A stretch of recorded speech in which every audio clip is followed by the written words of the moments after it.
Vamos a continuar con todos los detalles nacionales. De interés nacional, justamente es importante que todos los guatemaltecos conozcamos cómo está la situación de la red hospitalaria en nuestro país. Justamente por esta razón se brinda por parte de las autoridades de la cartera de salud una conferencia de prensa y es el viceministro de Hospitales, Francisco Coma, quien tiene todos los detalles. Los dejamos en directo con la conferencia. Lo podemos ver en la siguiente gráfica, donde el comportamiento de la positividad, hemos tenido semanas de 38% de positividad y al 23 de agosto tenemos 34. La siguiente. Los casos fallecidos. Esta gráfica es importante porque nos muestra tres momentos importantes en que hemos incrementado el número de fallecidos en el país. La siguiente. Pero esto es lo principal, porque hemos hablado de los casos que nos están ocurriendo diariamente. Con el Seguro Social y el Ministerio de Salud hemos trabajado escenarios. Un análisis de nuestros técnicos nos ha permitido construir escenarios dramáticos, unos escenarios intermedios y unos escenarios favorables en esta pandemia, de acuerdo a la implementación de ciertos cuidados de protección personal, de restricciones orientados a prevenir contagios. Vamos a significar el caso intermedio. Vean, casos acumulados el 23 de agosto, en la gráfica anterior teníamos 444,000 casos acumulados. ¿Sí? Sin embargo, en esta gráfica de tendencia, de aquí al 11 de octubre, de continuar este comportamiento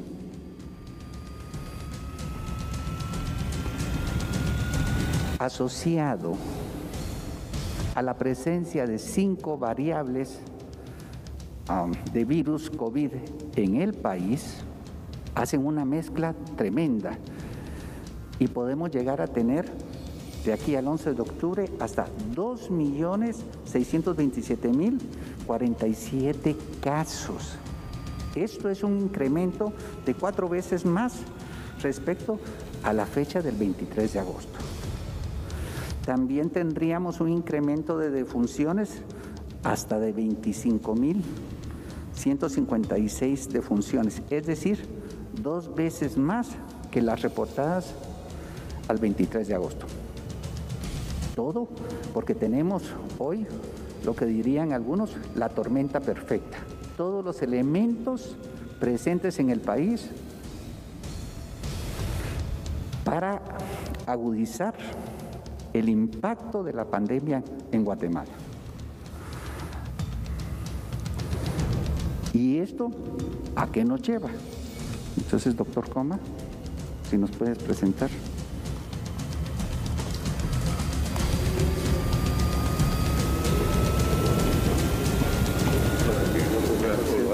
El micrófono nos va a ayudar en la mesa. Muy bien, lo dejo ahí.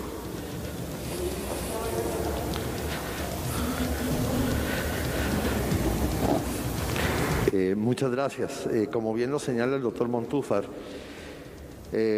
específicamente derivado del crecimiento en el número actual de casos y el comportamiento de la pandemia, el índice de positividad que estamos viviendo, también esto finalmente recae sobre el sector que atiende ya a los pacientes en las instancias en donde llegan a complicarse de forma significativa en el cuadro clínico. En la siguiente, por favor, yo quisiera presentarles cuál ha sido el comportamiento en el crecimiento de camas a lo largo de la pandemia, desde el inicio en marzo, en donde podemos ver que se arrancó al principio de la pandemia con 840 camas y al día de hoy no hemos dejado de crecer en la implementación de camas nuevas y actualmente tenemos disponibles 2.779 camas totales y continuamos con el esfuerzo en el crecimiento de más camas hospitalarias.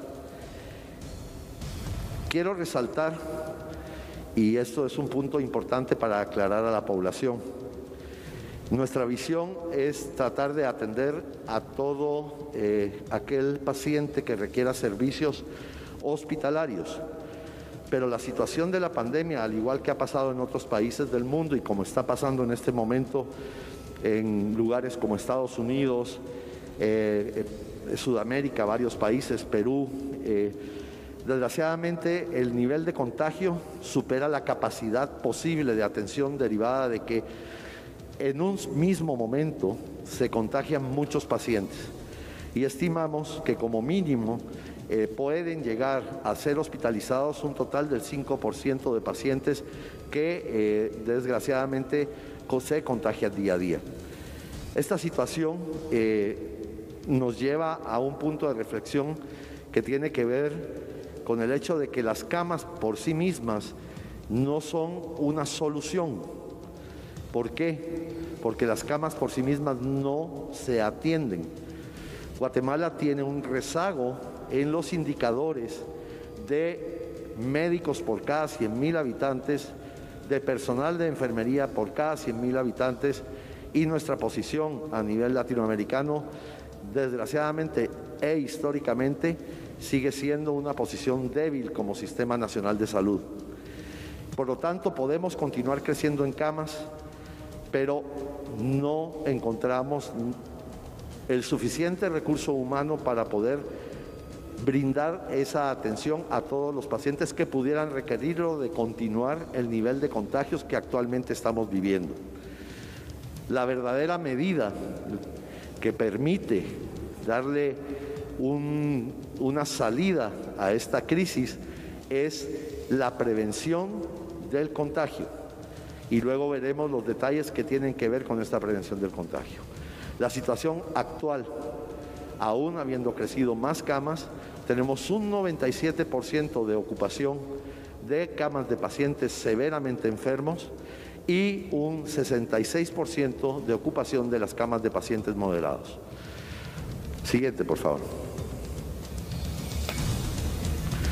Las proyecciones desde la perspectiva de qué pasa si actualmente no aplicamos las medidas de prevención en relación a los contagios de la pandemia. Vean, es notorio en esta gráfica el crecimiento que tuvimos en el mes de junio y en el mes de julio. Recordarán que tuvimos un estado de prevención que nos permitió en determinado momento disminuir una serie de actividades que son las principales generadoras de los contagios y tuvimos la posibilidad de ver una leve disminución en el número de casos conforme a la tendencia que teníamos. Una vez este estado de prevención termina, las proyecciones desde el punto de vista epidemiológico y acompañados con un comité de expertos, tanto científicos como epidemiólogos en todas las áreas, nos llevan a determinar que podríamos estar llegando prácticamente a duplicar las necesidades de hospitalización de pacientes por COVID. Podríamos estar, si no tenemos la posibilidad de disminuir el contagio, llegar hasta una proyección de más de 7.500 pacientes hospitalizados por mes, lo cual prácticamente nos duplica el total de pacientes que hemos mantenido hospitalizados hasta la fecha. ¿Qué impacto tiene esto? Sigamos, por favor. La siguiente, por favor. Desgraciadamente, el impacto proyectado es que acompañado de del crecimiento en el número de pacientes que serían hospitalizados por mes, vendría acompañado también, tristemente, por el fallecimiento de más compatriotas, porque sabemos que esta enfermedad tiene una tasa de mortalidad que ya la vieron y una tasa de letalidad que está por arriba del 2.5%. Y esto quisiera yo transmitirle a la población, que tengamos en mente la importancia de cuidarnos, porque realmente es muy difícil en determinado momento alcanzar estos niveles o requerimientos para poder atender a tantos pacientes enfermos. Siguiente, por favor.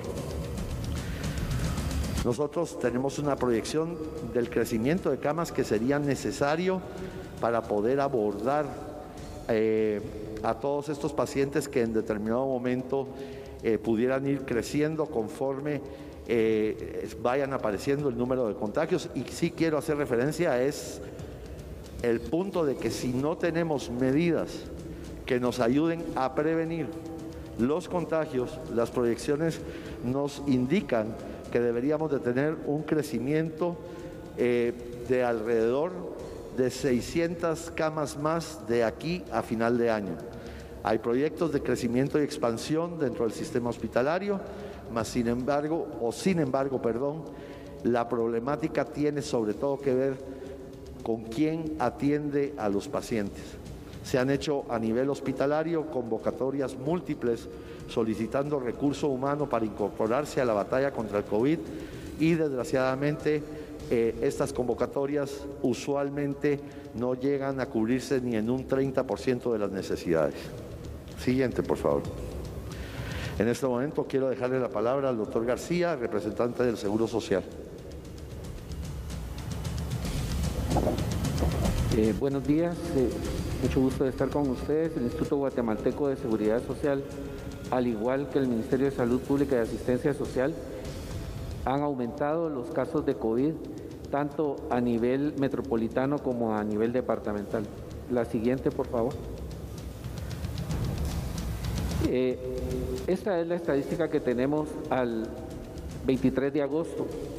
El día 23 hicieron 2.547 pruebas, 895 fueron positivas y tuvimos 15 fallecidos. Y en el acumulado tenemos 89.437 pacientes positivos, 3.693 fallecidos y recuperados 84.567. Es importante mencionar que los hospitales del Seguro Social están a su máxima capacidad en el área metropolitana. Tenemos un porcentaje ocupacional entre el 85 y el 95%. Se ha incrementado las camas en el instituto, tanto en el Hospital General de Enfermedades, la nueva área de Tecún, el Hospital de Infectología, y además de eso hemos contratado 2 hospitales tercerizados para poder afrontar el cuidado tanto de pacientes moderados como severos. Es importante mencionar también que en el Hospital Tecún Umán, que está en la zona 9, tenemos un servicio de 21 camas, las cuales están ocupadas en este momento por niños. Los niños van de días de nacidos a los 13 años de edad. Esto es muy importante porque la pandemia no solo está afectando a los adultos, sino que también a los niños. También nosotros hemos abierto inicialmente 7 hospitales centinelas. Al día de hoy tenemos 42 unidades que están manejando COVID, tanto de cuidado intermedio como cuidado crítico. Y tenemos proyectado para el mes de septiembre la apertura del Hospital Modular de Zona 11, el cual contará con 216 camas. Básicamente esa es la información del Seguro Social. Otra cosa importante también es que tenemos 408 pacientes en casa. Esto quiere decir que nosotros contamos con brigadas que tienen una atención vía telefónica o vía presencial, van a las casas a evaluar a los pacientes que están positivos y que están en aislamiento en su casa. Es importante mencionar que el Instituto Guatemalteco de Seguridad Social no ha dejado de atender los programas de enfermedad, maternidad y accidentes, porque la mayoría de estos pacientes no son solo COVID, sino que tenemos que seguir atendiendo todas las enfermedades que afectan a la población, como cáncer, insuficiencia renal, diabetes, etcétera, que estos son los pacientes más vulnerables para que puedan padecer de COVID de una forma moderada o severa. Gracias.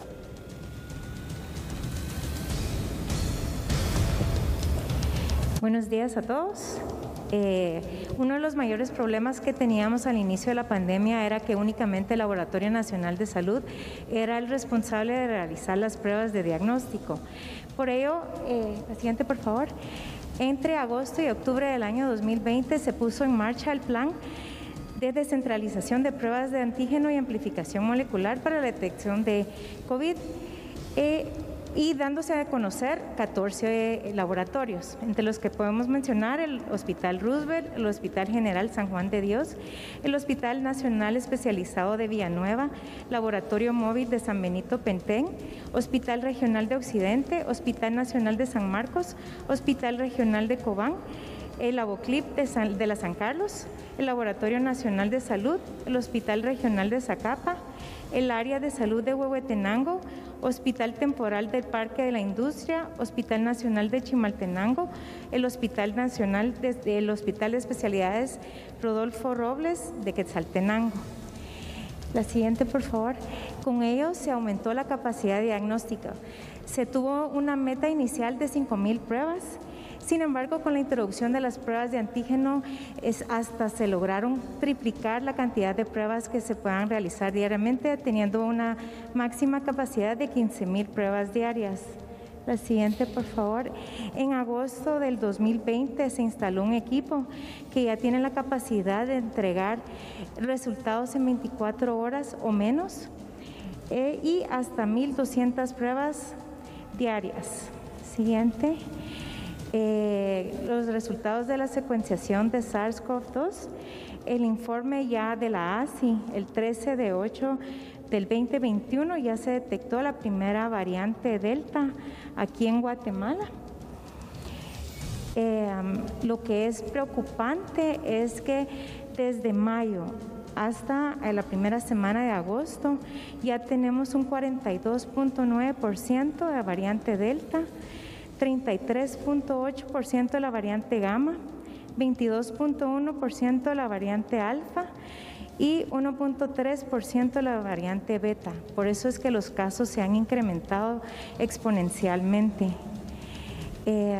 La que más nos preocupa es la variante Delta. Con esta variante, una persona contagiada puede contagiar de 5 a 8 personas más.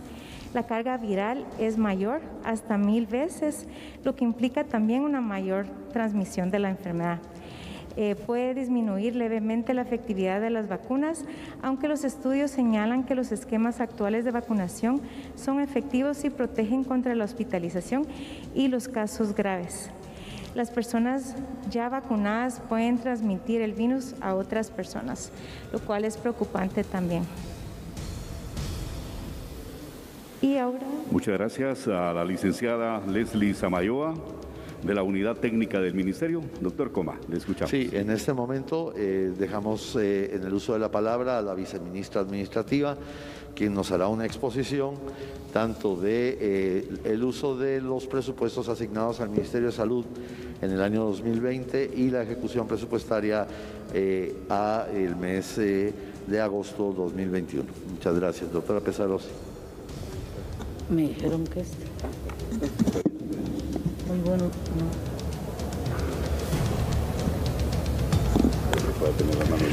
Gracias. Muy buenos días a las autoridades del Ministerio de Salud y del ICS. Muy buenos días a los medios de comunicación. Buenos días a los ciudadanos guatemaltecos. En esta mañana queremos presentarles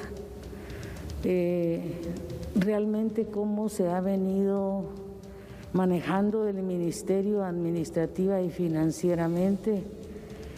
Y tenemos en la gráfica, para que ustedes tengan la visión, de que venimos funcionando con un presupuesto vigente aprobado desde el año 2018. presupuesto. Y bueno, pues estos son los detalles que se han estado informando por parte de las autoridades de la cartera de salud con relación a la situación de la red hospitalaria en Guatemala. Vamos a continuar más adelante con el desarrollo de esta conferencia, pero primero hacemos un contacto con nuestros anunciantes. No cambien.